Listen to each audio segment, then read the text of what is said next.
Hello student, welcome to my channel. I hope you all are doing very well. Today I'm going to discuss with you Unit 2 Advanced Concept of Modeling in AI. Okay, जिसमें part 1 मैंने already discuss कर रखा है और दूसरा part उसी book का उसी चैप्टर का मैं डिस्कस करने जा रही हूँ. आई होप इसमें कंफ्यूजन नहीं होनी चाहिए. मैं जो भी वीडियोस आएंगे वो 1 by 1 ही आएंगे. पहले आज के सेशन में डिस्कस करेंगे डेटा के बारे में, rule based approach, learning based approach के बारे में, लेवल डेटा क्या है, अनलेवल डेटा क्या है. तो raw fact and figures. Okay, data जो होते हैं वो रॉ फॉर्म में होते हैं, जिनका कोई भी मीनिंग नहीं होता, कोई भी मतलब नहीं निकल के आता जब तक कि उसको हम प्रोसेस ना करें, ऑर्गेनाइज ना करें, तब तक वो एक डेटा रहता है. डेटा जैसे अगर क्लास की बात करें, क्लास 10th की, तो क्लास 10th में अगर स्टूडेंट डेटा क्या है, क्लास 10th में स्टूडेंट डेटा जो है वो है आपका नाम, नेम, आपका रोल नंबर, आपके आपके रोल नंबर्स, आपका एड्रेस. दीज आर इंडिविजुअली, जो भी रॉ फॉर्म में है वो आपका डेटा है. अब जब उसको हम ऑर्गेनाइज करते हैं, जैसे क्लास 10th में रोल नंबर 1, क्लास 10th में रोल नंबर 1 आयुष नाम का कोई बच्चा है जो क्लास 10th में है और उसका रोल नंबर 1 है. ठीक है, तो दैट मीन कि वो एक इंफॉर्मेशन जो है, जो डेटा है उससे हम ऑर्गेनाइज कर रहे हैं. ओके, ऑर्गेनाइज कर रहे हैं और उसको प्रेजेंट कर रहे हैं, तो ये एक इंफॉर्मेशन बन गया. तो इंडिविजुअली जो भी चीज़ें हैं उसे हम डेटा बोलते हैं. अब हम डेफिनेशन देखते हैं कि data is a simply raw fact and figure that have a no meaning. ठीक है, अब हम अगर इंडिविजुअली बोले 10, 1, आयुष, तो ये क्या हुआ, ये एक डेटा है. ओके, जब हम इन डेटा को प्रोसेस करते हैं, जब प्रोसेस करते हैं, इंफॉर्मेशन ऑर्गेनाइज करते हैं, तब वो इंफॉर्मेशन बनता है. और जब तक उसको प्रोसेस नहीं करते, ऑर्गेनाइज नहीं करते, तब तक वो रॉ फॉर्म में रहता है, वो डेटा के फॉर्म में रहता है. ये आपके नंबर, जैसे आपका रोल नंबर 1, 2, 3, 4, 5, 6, ये क्या हुआ, ये आपके डेटा हुए. टेक्स्ट, आपका नाम, साउंड्स जब हम बोलते हैं कुछ भी, images, these are the also datas. Okay, now अब यहाँ पे एक एग्जाम्पल दिया हुआ है. एप्पल क्या है, एप्पल हमें पता है कि एक फ्रूट्स होता है. ठीक है, एप्पल का कलर रेड भी होता है, ग्रीन भी होता है, थोड़ा ऑरेंजेस में भी हल्का लाइट मिक्स वाइट और ऑरेंज में भी होता है. तो ये हमें पता है उसके बारे में कि एप्पल ऐसा होता है. Now data is information in any form. Data जो है वो इंफॉर्मेशन किसी भी फॉर्म में हो सकता है. अ table with information about a fruit is a data. Fruit क्या है, ये सारे डेटा है टेबल्स में जो दिए हुए हैं. ठीक है, एप्पल इंडिविजुअली एक डेटा है, रेड इंडिविजुअल एक डेटा है, और $1.8 ये इसका प्राइस है. तो ये जो डेटाज हैं वो each row will contain information about the different fruits. हर रो में जो इंफॉर्मेशन दिए हुए हैं वो जो है इंफॉर्मेशन वो आपके फ्रूट्स के हैं, डिफरेंट डिफरेंट फ्रूट्स के हैं. पहले रो में आपका एप्पल का दिया हुआ है, दूसरे में ऑरेंज है, तीसरे में बनाना है एंड ग्रेप्स है. $2 उसका प्राइस है, और ऑरेंज ऑरेंज कलर का है. दैट मीन ये एक प्रॉपर इन्फॉर्मेशन है. बनाना जो येलो कलर का है उसका प्राइस $1 है. तो ये आपका एक प्रॉपर इन्फॉर्मेशन बन गया. और जब इंडिविजुअली हम जब इसे बोलेंगे तो ये हमारा डेटा है. बनाना, येलो, प्राइस इसकी जो है वो उसका डेटा है. Okay, I hope data is clear now. Now इसके फीचर्स की बात करें. फीचर्स का मतलब क्या होता है, फीचर्स का मतलब होता है कि जो डेटा है वो डेटा डेटा लेबल्ड हो. Okay, columns, that tables called features. जो भी कॉलम्स हैं उसमें ये जो लेबल लगा रखा है, these are the features of the table. ये इस टेबल का फीचर्स है. Fruit, colour, price, these are the features. Okay, some features are special, they are called labels. कुछ फीचर्स बहुत स्पेशल होते हैं, उसको हम लेबल्ड बोलते हैं. अब हम नेक्स्ट में देखते हैं लेबल क्या होता है. Label is a process of attaching meaning of data. क्या करता है ये, अटैच करके उस डेटा का मीनिंग निकालता है कि वो जो डेटा है उसका कोई मीनिंग है. Okay, it depend upon the context of the problem we are trying to solve. ये भी है कि जो भी कॉन्टेक्स्ट है उस पर क्या प्रॉब्लम्स है उसको सॉल्व करने में हेल्प करता है. If you are trying to predict what fruit is based on the colour of the fruit, then color is a features and fruit name is labeled. ठीक है, ये जो कलर है इसका, ये इसका फीचर बता रहा है. ओके, और लेबल जो है वो फ्रूट्स, ये एप्पल है, ऑरेंज है, बनाना है, ग्रेप्स है, तो यहाँ पे ये लेवल बता दिया. अब 4 बॉक्सेस हैं हमारे पास. ठीक है, ये 4 बॉक्स हैं. इन 4 बॉक्स में ये फ्रूट्स रखे हैं, हमें पता है कि इन चारों बॉक्स में फ्रूट्स है, बट आपको पता कैसे चलेगा कि इसमें एप्पल है, इसमें बनाना है, इसमें ऑरेंज है, इसमें ग्रेप्स है? तो उनको हमें लेबल देना पड़ेगा कि ये एप्पल की बॉक्स है, ये ऑरेंज का है, ये बनाना का है, और ये ग्रेप्स का है। तो इससे हमें पता चल जाएगा कि ये लेबल डेटा है। तो ये बेसिकली इसे हम लेबल डेटा बोलते हैं। नेक्स्ट है आपका, अब और भी है। लेबल का मतलब क्या होता है? लेबल का मतलब होता है टैग, अटैच। अगर आप कहीं भी शॉपिंग करने चाहते हो, आपने कोई क्लोथ्स परचेज करा, ठीक है, और क्लोथ्स परचेज करने के पहले आप उसमें देखते हो कि उसमें टैग लगा हुआ है या नहीं, उसमें प्राइस लिखी हुई है या नहीं, उसमें साइजेस लिखे हुए हैं या नहीं, है ना? तो उससे हम देख के समझ में आ जाता है कि इसका प्राइस, इसकी साइज सही है, हमें आ सकती है और हम उसको परचेस कर सकते हैं। तो वो लेबल होता है। Data which have some tag और label is attach, which is label data. यहाँ पे देख लो, यहाँ पे एग्जाम्पल है डॉग, ठीक है, कैट, ओके, ये दिया हुआ है इसका वेट। अब ये हमें पता है कि ये हमारा लेवल डेटा है, ये हमें देख के पता चल रहा है, लिखा हुआ भी है कि हाँ ये डॉग है, ये डॉग है, ये कैट है, ये कैट है, इसका वेट दिया हुआ है, ये लेवल डेटा है। और यहाँ पे है कि ये क्या है, इसमें लेवल टैग लगा ही नहीं है, तो समझ में नहीं आएगा कि ये कौन क्या है, ये लेवल डेटा या अनलेबल, ये क्या है, डॉग है या कैट है। तो इस तरीके से ये लेवल डेटा और अनलेबल डेटा में डिफरेंस पता चलता है। लेवल अनलेबल डेटा में क्या होता है कि ये जो डेटा होते हैं वो रॉ फॉर्म में होते हैं। Data which no tag is attach, कोई टैग वैग इसमें टैग अटैच नहीं होता इसमें, डेटा में कोई भी टैग अटैच नहीं होता। अनलेबल डेटा क्या है? The raw form of data, raw form of data, okay, the data which no tag is attach, कोई भी टैग इसमें अटैच नहीं होता।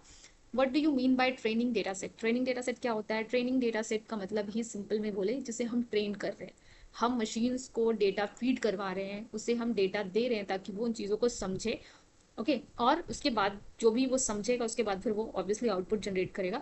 तो training data set is a collection of example to model to analyse and learn. इसमें क्या है, हम डेटा को एनालाइज और लर्न करने की ट्रेनिंग दे रहे हैं, ठीक है। जस्ट एग्जाम्पल, इसके बाद है what is testing data. Testing data में क्या करता है कि डेटा को आपने ट्रेंड कर दिया, अब उस डेटा को चेक करना है कि उसकी एक्यूरेसी कैसी है, उसका मॉडल सही से काम कर रहा है या नहीं। तो just let take example, class में टीचर क्या करते हैं? टीचर ने आपको पूरा चैप्टर पढ़ा दिया, पूरा बुक पढ़ा दिया, नाउ उसने आपको एआई में ट्रेंड कर दिया कि नाउ अब you are prepare for your exam, okay. अब आप प्रिपेयर हो या एग्जाम में नहीं, आपने क्लास में क्या समझा, हाउ पता कैसे चलेगा, कैसे उसे चेक किया जाएगा? तो obviously teacher will conduct the test, teacher test लेगी, ठीक है, जस्ट मॉडल को उसने रेडी करा है, वो सही से काम कर रहा है नहीं कर रहा है उसे तो चेक करना पड़ेगा ना।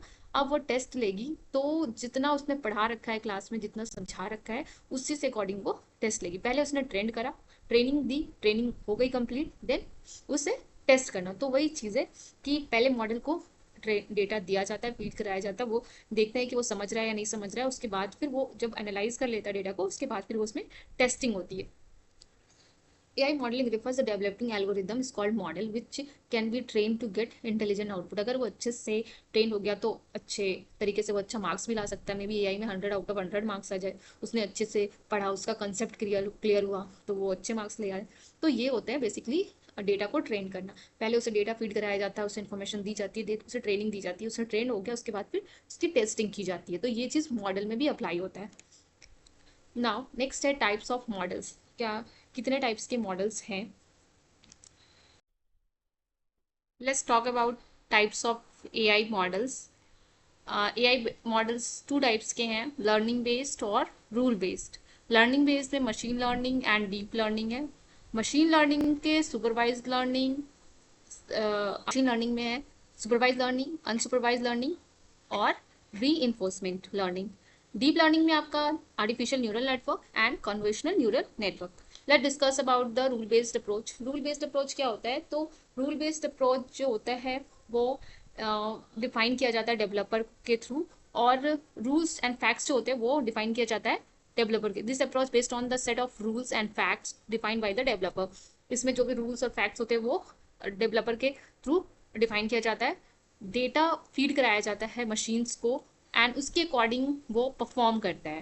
अप्रोच में रूल्स और डेटा इसमें फीड कराते हैं, ठीक है, और उसको यूज करके ये आपका जो है rule based approach answer generate करता है। जैसे अगर मैं बात करूं, अगर आपने चैटबॉट देखा होगा बहुत सारे वेबसाइट्स में, रहते हैं, उसमें पूछता है कि how can I help you, तो वो बेसिकली कुछ चैटबॉट्स ऐसे होते हैं जिसमें लिमिटेड फंक्शनैलिटीज होती है। आपने चैटबॉट से पूछा, चैटबॉट जो होता है वो कुछ रूल बेस्ड चैटबॉट होते हैं, वो अगर आपने चैटबॉट से पूछा तो अगर उसके पास इंफॉर्मेशन होगा, उसके पास पहले से जो डेटास है वो फीड कराए होंगे, तो वो आपको आंसर करेगा। अदरवाइज वो क्या करेगा कि वो बोलेगा टॉक विथ एक्सपर्ट। ये चीजें होती है। तो ये बेसिकली बहुत सारे वेबसाइट्स में होते हैं, जहाँ साइट में आप देखोगे कि जब भी आप ओपन करोगे वो वेबसाइट, तो वहाँ पे एक पॉप टाइप का शो करता है जहाँ पे वो how can I help you, तो उसमें अगर आप बात बात करोगे तो वो रहते हैं, प्री डिफाइंड रहते हैं चैटबॉट जो होते हैं, वो रूल बेस्ड अप्रोच पे काम करते हैं। बहुत सारे ऐसे हैं जो लर्निंग बेस पे भी काम करते हैं, जिसके बारे में हम आगे डिस्कस करेंगे। नाउ एक एग्जाम्पल लेते हैं रूल बेस्ड अप्रोच का। रूल बेस्ड में क्या होता है, ये जो है वो एल्गोरिदम पे काम करता है। सबसे पहले हमें इंफॉर्मेशन देने होते हैं यहाँ पे आप, ये रूल बेस्ड अप्रोच है जिसमें हम बात कर रहे हैं कि आप सफारी डे में जा रहे हो जंगल विजिट करने के लिए, तो वहां पे टूरिस्ट जब जाएंगे विजिट करने के लिए, तो उन्हें रहेगा कि कौन कौन से जानवर दिखेंगे, कब लायन विजिबल होता है, कब वो किस टाइम में दिखता है, क्योंकि वहां पे ओपन होता है, ओपन में आप पूरा विजिट कर रहे हो, पूरा जंगल घूम रहे हो, तो उस जंगल में लायंस हो गए, जिराफ हो गए, बहुत सारे ऐसे एनिमल्स जो घूमते हुए नजर आएंगे। तो वो कैसे, अब हम गए हैं ट्रिप पे और ऑब्वियसली प्लान करके कि हम लायन विजिबल होगा यानी लायन देख पाएंगे नहीं, तो कुछ ऐसे प्रेडिक्शंस किए जाते हैं, कुछ मॉडल्स को ऐसे रेडी किया जाता है, कुछ पैरामीटर्स दिए जाते हैं कि वो डेटा को रिकॉर्ड कर सके। जैसे क्लाउड कवर, कैसा उसका क्लाउड होगा, उसके वहां की टेम्परेचर कैसी होगी, विंड स्पीड कैसी होगी, ह्यूमिडिटी कैसी होगी। अगर इसके अकॉर्डिंग डेटा उस मॉडल को फीड करा दिया गया है उसको, अब अगर ऐसी सिचुएशंस होंगे तब आपको लायन दिख सकता है। अगर इसमें थोड़ा भी डिफरेंस होगा किसी भी ये में, क्लाउड कवर में, टेम्परेचर में, विंड स्पीड में, ह्यूमिडिटी में, तो क्या होगा उस टाइम में जो प्रिडिक्शंस होंगे मॉडल के थ्रू जो प्रिडिक्ट करेगा वो मे भी रॉन्ग हो सकता है। अगर विंड स्पीड बहुत ज़्यादा है तो ऑब्वियसली उस टाइम में लायन नहीं दिख सकता है, दैट विल बी पॉसिबिलिटी। तो यहाँ पे क्या है कि ये जो मॉडल है वो पहले से जो आप डेटा उसमें दे के रखोगे, डाल के रखोगे, फीड करा के रखोगे, डेवलपर जो डेटा उसमें फीड कराते हैं उसके अकॉर्डिंग ही वो काम करता है। और अगर उसमें कुछ भी चेंजेस आए तो वो वहां पे आंसर नहीं दे पाएगा, वो उसको एनालाइज नहीं कर पाएगा और सही आंसर नहीं प्रेजेंट कर पाएगा। This is the rule based approach. इसका ड्रॉबैक ये है कि ये स्टैटिक होता है, इसमें जो डेटा आपने डाल दिया स्थिर होता है, ये डाल दिया उसके बेसिस पे वो काम करेगा। जो भी डेटा पहले डाला हुआ है उसमें कोई वो खुद से अगर उसमें कुछ चेंजेस आ गए तो वर्क सही से नहीं करेगा, मे बी प्रेडिक्शंस के रॉन्ग हो जाएंगे। तो ये रूल बेस्ड अप्रोच है, ये इसका ड्रॉबैक है जहाँ पे ये खुद से मशीन्स को ट्रेन नहीं करता। नेक्स्ट है आपका learning based approach. Learning based approach क्या होता है, ये मॉडल्स के बीच रिलेशनशिप और पैटर्न को समझता है, डेटा को, और not defined by the developer. ये डेवलपर के थ्रू, डेवलपर ने डेटा डाल दिया है, अब वो जो डेटा डाले हैं उनके पैटर्न्स को, उनके रिलेशनशिप को मशीन्स खुद समझेंगे और उसमें मॉडिफिकेशंस करेंगे। रैंडमली कोई भी डेटा आपने फीड करा दिया है मशीन को, मॉडल्स को आपने उसमें रेडी कर दिया है, पैटर्न्स को दे दिया है, ट्रेंड्स को दे दिया है, उसके बेसिस पे वो आउटपुट जनरेट करेगा। तो यहाँ पे क्या होता है, ये डेटा देते हैं और आंसर्स देते हैं, ठीक है, वो रूल्स खुद लगाता है। हमने डेटा डाल दिया, डेटा डाल दिया, उसका क्या रिजल्ट होगा वो भी कुछ डेटा में हमने उसको फीड करा दिया है। अब वो क्या करेगा, अगर कुछ चेंजेस आते हैं तो वो अपना रूल्स को खुद चेंज करेगा, उसके अपने आंसर्स को वो खुद चेंज करेगा और उसके बाद फिर वो प्रेजेंट करेगा। तो वो होता है हमारा लर्निंग बेस्ड अप्रोच। इसमें एग्जाम्पल्स की हेल्प से समझते हैं कि यहाँ सपोज मान लेते हैं कि हमारे पास 1000 इमेजेस का डेटा सेट है, फ्लावर्स का डेटा सेट है आपके एरिया का, और अब ये है कि आपको उसमें से फाइंड आउट करना है, सॉरी, मशीन्स को फाइंड आउट करना, उसको ये पहले तो उसको डेटा को ट्रेन करना पड़ेगा, ट्रेनिंग देना होगा। अगर वो डेटा, उसके कलर्स को, फीचर्स को, नेम को, सारे डेटा उसमें आपने डाल रखे हैं, और उसके बाद दस you would put this into the learning based approach, AI machine would come up with the various pattern। अगर आपने डेटा को डाला और उसको मशीन लर्निंग में डालोगे, डेटा मॉडल में डालोगे, तो वो आएगा डिफरेंट डिफरेंट पैटर्न्स में। वो आपको सिर्फ एक पैटर्न नहीं दिखाएगा, वो अलग अलग पैटर्न शो करेगा। वो कलर्स के हिसाब से करेगा, अलग अलग कलर्स के हिसाब से, साइजेस के कलर शेप, वो उसको डिवाइड करेगा कलर के हिसाब से, साइज के शेप्स के हिसाब से अकॉर्डिंग वो करेगा, डिजाइन प्रेजेंट करेगा आपके सामने। तो ये इसमें है। Now we can say that that refer the AI modelling that machines learn by itself. इसमें हम जानते हैं कि मशीन लर्निंग में क्या होता है, डेटा जो होते हैं वो लर्न करता है इटसेल्फ। जो डेटा डाले हैं आप उसके, फिर वो मशीन्स उन डेटा से खुद लर्न करता है और नई चीज़ों को डिज़ाइन बनाता है, अपने में इम्प्लीमेंटेशन करता है, खुद में इम्प्लीमेंटेशन करता है। तो वो होता है learning based approach. AI model gets train by the on the data feed into then and is able to design model which is adaptive to change the data. ऐसा है कि जैसा आपने एआई मॉडल को ट्रेन करा है, जिस data को आपने डाला है वो डेटा तो वो एक्सेप्ट कर लेता है, उसके बाद भी वो एडेप्टिव नेचर, उसका एडेप्टिव एनवायरनमेंट के अकॉर्डिंग वो अपने आप को चेंजेस करता है, डेटा में चेंजेस लाते हैं। तो this is learning based approach. यह है supervise learning, unsupervise learning and reinforcement. ये पार्ट आपका ऑलमोस्ट कंप्लीट है। अब मैं पार्ट वाइज आपको समझा रही हूँ। So I hope this will be clear and thank you for watching my videos, and if you like my videos please do comment and support me. Thank you.